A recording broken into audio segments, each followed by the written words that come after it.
move on to the next item of business, which is a statement by Jean Freeman on the Queen Elizabeth University Hospital Oversight Board update. And the Cabinet Secretary will take questions at the end. I would encourage all members who wish to ask a question of the Cabinet Secretary to press their request to speak buttons. And I call on Jean Freeman. Thank you, Presiding Officer. Families deserve to have confidence that the place they take their children to be cared for are as safe as they possibly can be. That means their engagement with their health board must be open, honest and rooted in evidence. This is even more important in the tragic circumstances where a child's life is lost. It is, in my view, simply cruel for the grief of a parent to be compounded by a lack of clear answers. So I again offer my sincere apologies to the parents affected for their loss and to all the parents affected by the circumstances we are discussing for the additional burden of worry, uncertainty and anxiety they have faced. I want now to set out the action and the steps that we are taking to give parents, families and patients the answers they legitimately seek and to step by step ensure that we are working on evidence data, putting in place all the required infection prevention and control measures and by doing so secure the confidence of clinical teams, patients and families. All of this immediate work is set against the backdrop of both the independent review I commissioned in January and the wider statutory public inquiry I announced in September. On the 22nd of November, we escalated NHS Greater Glasgow and Clyde to Stage 4 for infection prevention and control and engagement and information with patients and families.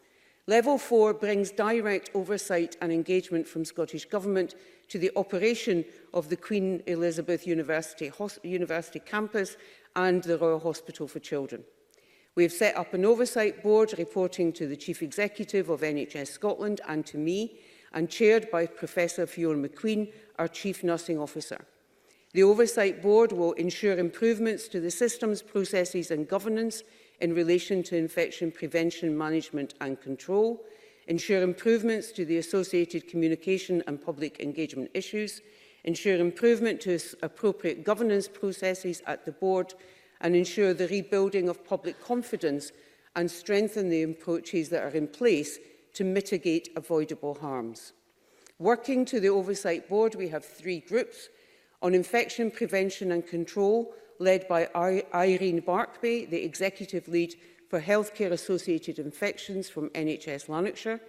On communication and engagement, led by Professor Craig White, who has been working directly with families since October, following my meetings with some of the families.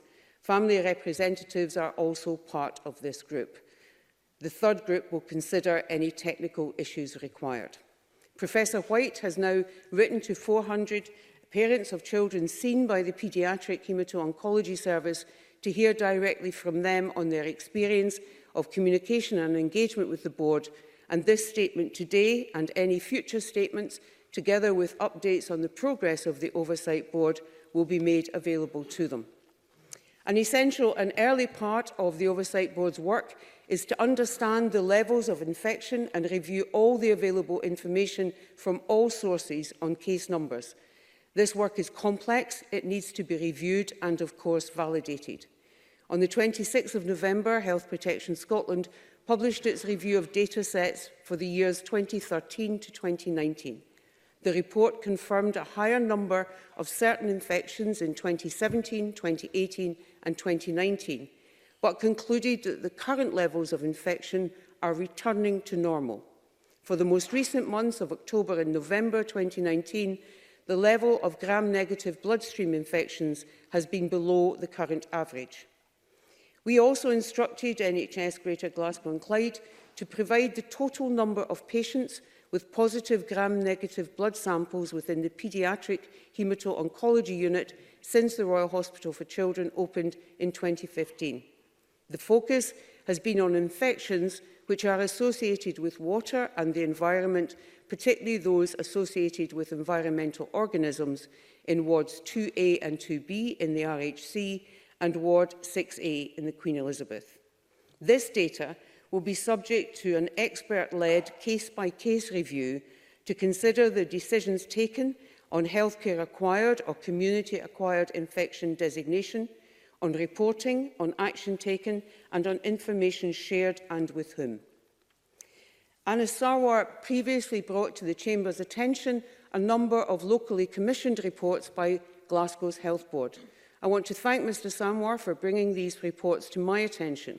Two of the reports were by a private company called DMA in 2015 and 2017.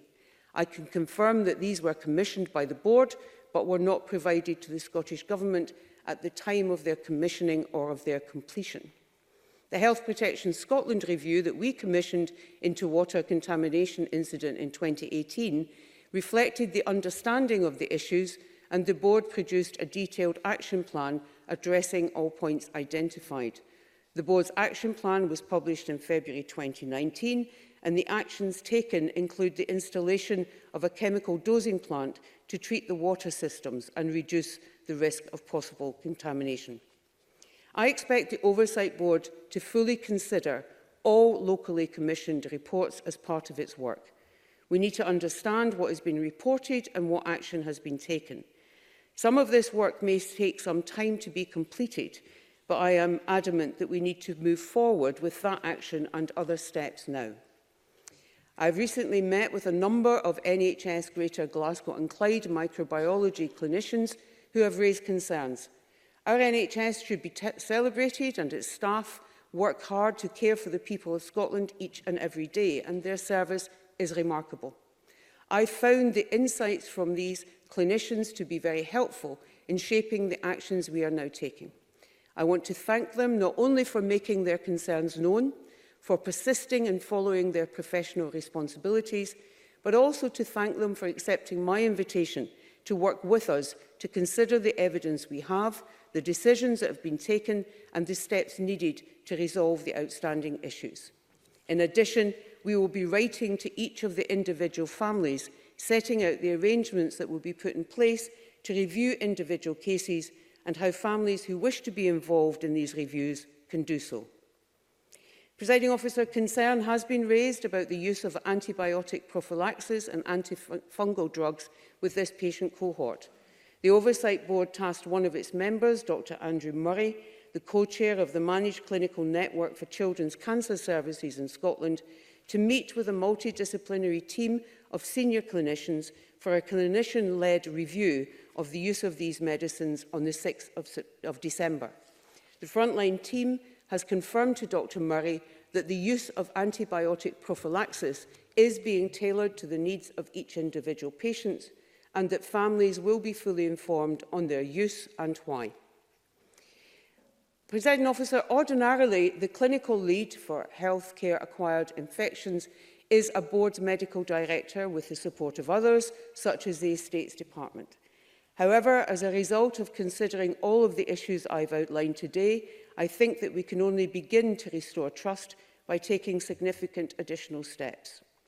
That's why I've asked Professor Marion Bain, former Medical Director of NHS National Services Scotland, to take over this responsibility within NHS Greater Glasgow and Clyde. We will also have a senior clinician to review the infection data and help to validate it, and a senior clinician in infection control and prevention who is external to NHS Scotland, who will also provide an independent expert assessment of the actions we are taking and that they are effective and appropriate. This morning I met with the full board of NHS Glasgow and Clyde. The board is in no doubt how seriously the government takes these issues and the safety of care, the importance of transparency and rigour in these matters, and the actions I require from them to restore and rebuild confidence. Andrew Moore, the Head of Excellence in Care from Healthcare Improvement Scotland, as well as Angela O'Neill, the Deputy Nurse Director in NHS Greater Glasgow and Clyde, have been appointed to ensure the actions identified by the Oversight Board are fully implemented. I will keep Parliament informed on the progress of the Oversight Board and its findings. I know, like me, this Parliament's overriding concern is that where our NHS falls short of the expectations we have for it, that we move robustly to address them, and that, most important of all, patients and their families can have confidence not only in the high quality of care they receive from our National Health Service, but in the safety of the environment in which they receive it. Thank you. Thank you, Cabinet Secretary. We'll move to questions. Miles Briggs, to be followed by Monica Lynn. Thank you, Presiding Officer, and I thank the Cabinet Secretary for advanced copy of her statement. The Cabinet Secretary says that families deserve confidence in their services and deserve answers. I agree. The problem is, though, that families have lost confidence in Greater Glasgow and Clyde NHS and this SNP government. And sadly, nothing that's in this statement today suggests that the government is actually in control of this crisis at the hospital. Now, can I ask the Cabinet two specific questions? The Cabinet Secretary, can she confirm today that all required blood tests have actually been undertaken of patients at the hospital since that hospital was opened? And secondly, can she, given that she's now had almost a month to find out what's going on, can she outline to Parliament how many children do ministers now believe have been infected? Cabinet Secretary. So on the first part of Mr Briggs' question, I'm assuming you mean blood tests of the children involved in the paediatric haematology unit as opposed to the entire hospital. Yes. So those blood tests are taken as part of their treatment, as part of the regular monitoring of them, and the clinicians are the ones who initiate that and engage in that. And I don't think in anything that we have discussed today on these matters with respect to the Royal Hospital for Children or indeed Ward 6A in the Queen Elizabeth, there has been significant, if any at all, questioning of the clinical care. So the blood tests continue as part of the clinical treatment in order to monitor the effectiveness of the treatment and also to ensure where infections are suspected, to identify if that is the case and what that infection might be. In terms of the numbers, what I was trying to explain in my statement is that we now have a significant body of reports, both locally commissioned, previously commissioned that we were unaware of, reports from our own HPS that we have commissioned, information that has come from microbiology clinicians who have otherwise been referred to as whistleblowers. What we have to do and what the Oversight Board is engaged in doing is bringing all of that data together, looking case by case at every single one that has been identified, taking a view, an expert-led view, as to whether or not the designation given to an infection, that it was hospital-acquired or community-acquired, is a designation that our experts agree with, identifying the number of organisms involved, the number of patients then affected, and then whether any patients had that as a contributory factor in any subsequent death. All of that is the work that I described, and have described again perhaps in more detail, that I said very clearly takes time. And that is why I've committed to coming back to this chamber in January to update the chamber, but also to ensure that families are updated. Because I want to be sure, when I stand here, when I give that information to families as well as to members, that I am confident, that I know exactly how many organisms are we talking about, which were environmental, which were waterborne, how many patients were affected, how many of those patients then subsequently had that as a factor in any subsequent death. So I'm confident of those numbers. And at the same time, as we look to see what Greater Glasgow and Clyde have been doing and whether we need them to do more in order to mitigate infection and ensure its prevention. Thank you, Monica Lennon, followed by Alison Johnson. Thank you. I thank the Cabinet Secretary for advanced sights of her statement. We know that children have died in this flagship hospital when warning signs were not acted on. Infection outbreaks remain unexplained and parents continue to worry that their children are at risk. Many of them say they lost trust in the Health Board long ago. They still don't feel fully informed and they are not reassured by the ongoing high level of prophylaxis use. Can the Cabinet Secretary confirm whether the most recent reported child death is linked to a hospital-acquired infection and if it has been reported to the Crown Office? Has Millie Main's death been reported to the Crown Office? And on the wider issue of trust, staff whistleblowers and families have acted with courage in the public interest, whereas it seems the board has acted to protect itself.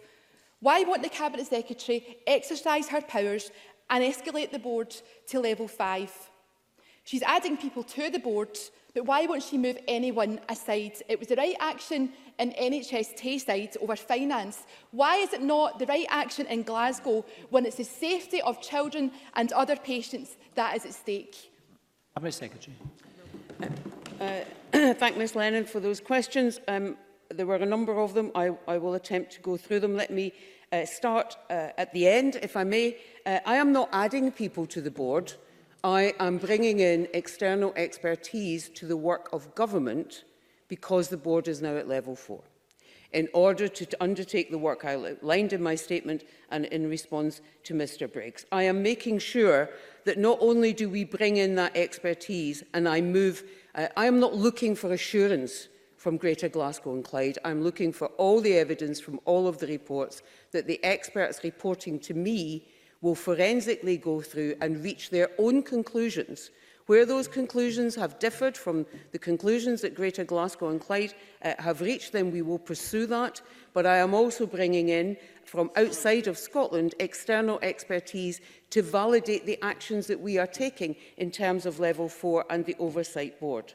With respect to Millie Main, my understanding is that that case was not reported to the Crown Office, to Procurator Fiscal. I understand the concern that is there around that, both particularly from the family, but Ms Lennon has raised it herself, and I've asked the board to have an early discussion with Millie's parents in order to conclude whether or not they are content that that case would be reported to the Crown Office.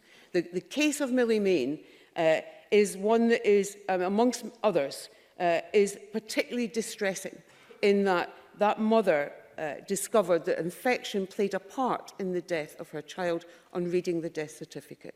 Now, the reporting of cases to the Procurator Fiscal, to the Crown Office, is something that is undertaken by doctors or by boards. It's not something that a government minister does. It certainly shouldn't be something that's not done without consultation with the family. So that is what I have asked the board to do. In terms of the most recent case, it's difficult to answer that question because I'm not sure if you're referring to the case in the paediatric intensive care unit, but I am happy to provide the answer to you, Ms Lennon, outside of the chamber if you can give me more direct information on which particular case you are referring to. I'm very happy to do that, but I don't want to give you an answer if we're talking about different cases. And as you know, and as I appreciate you have not done, we are not in the business of naming individual patients or families here, unless they're already in the public domain. Thank you. Alison Johnson, to be followed by Alex Cole-Hamilton. Thank you. I thank the Cabinet Secretary for advance sight of the statement. With regards to the public inquiry, I welcome the fact that terms of reference are being set and that they will be shared with families in the new year. We have to be certain that the remit is appropriate and robust and that it's wide-ranging. The Cabinet Secretary rightly speaks of the need to rebuild public confidence. So, given this need and given the great public interest in this matter, what steps will the Cabinet Secretary take to consult Parliament before finalising the terms of reference? Cabinet Secretary. Well, I think, as I've said before, I will return to Parliament once the terms of reference have been agreed between me and Lord Brodie, and in advance of that, we will consult the families in terms of those terms of reference. I'm keen that we actually get on and agree the terms of reference and get the public inquiry started, and so consulting Parliament would indeed probably prolong that matter. What I am happy to do, though, is, if members are content, is to discuss the draft terms of reference following the family's views before they are finalised with the relevant party spokespeople on health and sport and take their views in that manner. I think I'd hope that would be satisfactory. Thank you. Alex Cole-Hamilton, to be followed by Annabel Ewing. Thank you very much, Presiding Officer, and grateful for early sight of the statement. Whilst it is very concerning that escalation to level 4 has been necessary and level 5 may also be necessary, I hope the steps outlined in the statement ensure that no other patients or families need to endure any further distress. Cabinet Secretary says that the Oversight Board will ensure improvements to communication issues. Is the Cabinet Secretary concerned about communication between the Health Board and the Scottish Government to this point? Does she have any further understanding as to why the reports identified by Anna Sarwar were not shared with the Government when they were completed? And what action has she taken to ensure that this kind of failure to communicate does not happen again? Cabinet Secretary. So I believe that we are already seeing improvements in terms of communication with the families, between the board and the families, since Professor White took up the role that I asked him to take in October. Mr Cole-Hamilton will recall that when I met the group of families I did meet, that's not, of course, all of families engaged in this area, but the group of families I did meet, we ended with 71 detailed questions, and all of those detailed questions have now had detailed answers, and that was a piece of work that Mr White took forward with the board. So I think we are seeing improvements, but involving representatives from the families in the work of the Oversight Board on information exchange and engagement is a critical part of making sure that we continue to see improvement in that. And what I want to see is I want to see that way of working embedded in the board, that it does not need external expertise and guidance in order to do that, but it becomes business as usual. That is a significant culture change, but a very necessary culture change. In terms of information to the government, I think certainly following today's meeting I had with the full board of Greater Glasgow and Clyde, they are very, very clear, I think, on my expectations of them. And that is that in terms of level 4, then their job is to provide government through the Oversight Board with all of the information we need, to provide that in a timely fashion, to provide it in full, and not to have us spending time going back and forward looking for different bits and pieces. We will see. I am confident they understand that, and that will now be a manner of work that we will see. But of course, if there are any glitches in that, I'm sure Mr Cole-Hamilton knows that he can rely on me to act on those in a very timely way. Thank you. Annabel Ewing, to be followed by Annie Wills. Thank you, Presiding Officer.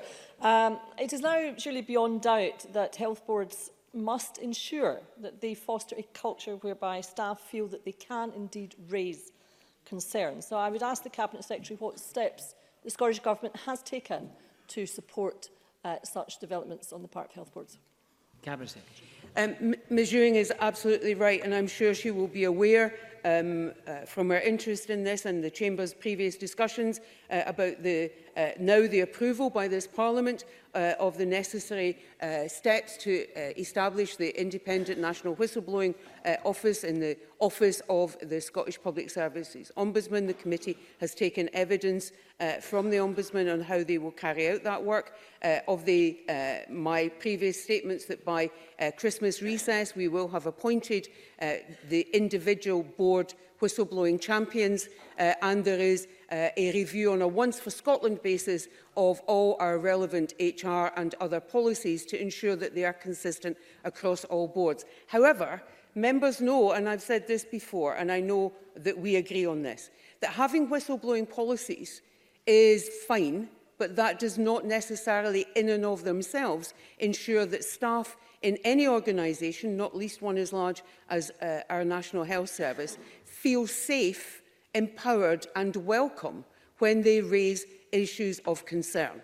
And that is a huge cultural piece of work that we are actively engaged in through the Short Life Ministerial Group with a range of different stakeholders, from regulatory bodies to NHS boards to representatives of unions and others, that will take some time for us to be confident that we have secured the level of cultural change that we need inside the NHS for that to be the case. But we will build into our annual reviews, ministerially led reviews and mid-year reviews of our health boards, key questions and key discussions in order to ensure that we can keep tabs with the improvements that we're looking to see in terms of the cultural issues that lie underneath Ms Ewing's question.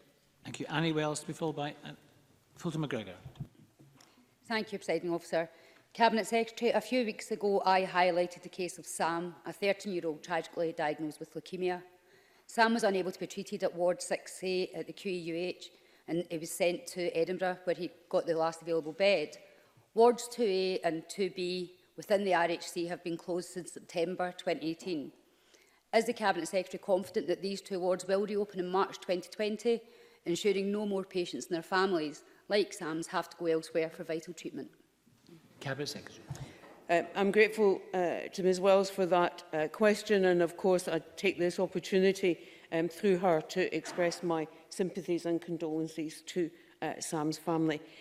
Ward 6A in Queen Elizabeth, where the wards 2A and 2B were decanted to, has now opened to new admissions, which is a positive step. It has done that as a consequence of IMT meetings and involving clinicians and others involved in 6A, so that they are comfortable that that is the right thing to do. In terms of wards 2A and 2B, my understanding is that the board is on track, but we are currently discussing with them and being updated on exactly all the work that needs to be done and whether there is further work or validation that needs to be undertaken so that we can give a final timeline for the reopening of wards 2A and 2B. Thank you. Fulton McGregor to be followed by Anna Sarwar.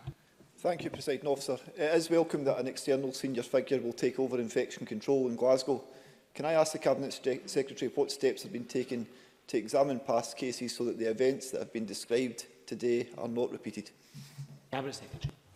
I'm grateful to Mr McGregor. I have instructed the Oversight Board, supported by all of those that I've outlined earlier, to carry out a full review of all relevant cases. So they will go back to 2015 and they will work their way in detail through all of those. That will consider all the steps that I've set out, but also the broader clinical context of each case, so that they have a thorough investigation into whether each case of infection was healthcare associated, whether there was any associated mortality in that particular case. And that is, of course, as I know members will understand, why it is complex. It will take some time, but it needs to be done in this detailed forensic case-by-case way, and they will start from 2015. Anna Sarwar to be followed by Stuart McMillan. At the heart of this case is a child that has lost their life. The Cabinet Secretary has today said that the independent water report done the week that this super hospital, costing over £800 million and built at the heart of Nicola Sturge's former constituency, were not shared with the government. That is simply unforgivable. The water supply was deemed not safe and high risk. In those circumstances, that hospital should never have been allowed to open. Will the Cabinet Secretary launch an urgent investigation into how that was allowed to happen and make sure that heads roll? I don't doubt the Cabinet Secretary's sincerity on this, and that's why I welcome the implementation and appointment of the Oversight Board. But patients, parents and the public have lost faith in the leadership of this health board. Cabinet Secretary, please, those people must be moved aside to allow a genuinely independent investigation to happen, because the longer they walk that crime scene, the more chance they have of compromising that investigation and us failing before we have even begun. Cabinet Secretary. So I agree with Mr Sarwar that the non-sharing of those reports with government, and indeed, as I understand it, the non-sharing of those reports in 2015 with the board itself is entirely unacceptable, and that when one looks at those reports, then action should have been taken, in my opinion, before patients and others moved into particular areas of that hospital, those patients and staff being those concerned with those particularly vulnerable groups of patients, where infections that for the rest of us we manage, we probably don't even notice that we have them because our immune system works healthily and well, but for those vulnerable cohort of patients, these organisms are particularly dangerous and threatening to them. So I'm not in disagreement with Mr Sarwar on the sentiment that he expresses. I think we have taken steps in terms of, for example, giving the clinical lead of healthcare-acquired infection to a medical director that we are bringing in, taking steps to ensure that we have that independent expertise, whilst at the same time remembering that it is within the context of both the independent review that I commissioned that is due to report in the spring of next year and the public inquiry, which will go further behind some of the issues that you are pointing to and raising that I want answers to as well, about the overall design, construction, build, maintenance of that hospital and how it contributes to or otherwise effective prevention, infection prevention and control. Stuart McMillan. Thank you, Presiding Officer. Can the Cabinet Secretary provide an assurance that the families of children who were being treated in the cancer ward, including one of my constituents, will have the opportunity to engage fully with the Oversight Board to highlight the concerns they've had, but also for the concerns to be listened to and acted upon to ensure that the lessons can be learned for the future? Cabinet Secretary. Yes, I can. So Professor White is already engaging with families. He has also asked all of them, written to 400 families who have a connection with Ward 6A, with that particular hemato-oncology service currently located in Ward 6A, asking them for any questions that they have, for their views on their experience in terms of receiving information, asking questions and receiving answers, and so on, and what more they think will be done. As I've said, two representatives from families are actively engaged in the work that is working to the Oversight Board on improving communication and engagement and information exchange. We will, as I've also said, consult families on the remit of the public inquiry, and if anything more comes from families in terms of their active engagement, then I'm very happy to look at that. And of course, as I said, in that case-by-case review, all the families involved will be consulted in terms of how they want to be involved in those reviews. If they want to be fully involved, then of course they will be. Thank you very much, and apologies to Emma Harper, John Mason, Brian Whittle and David Stewart. I'm afraid we've run out of time this afternoon with a lot of business to get through. We'll move on now to the next item of business.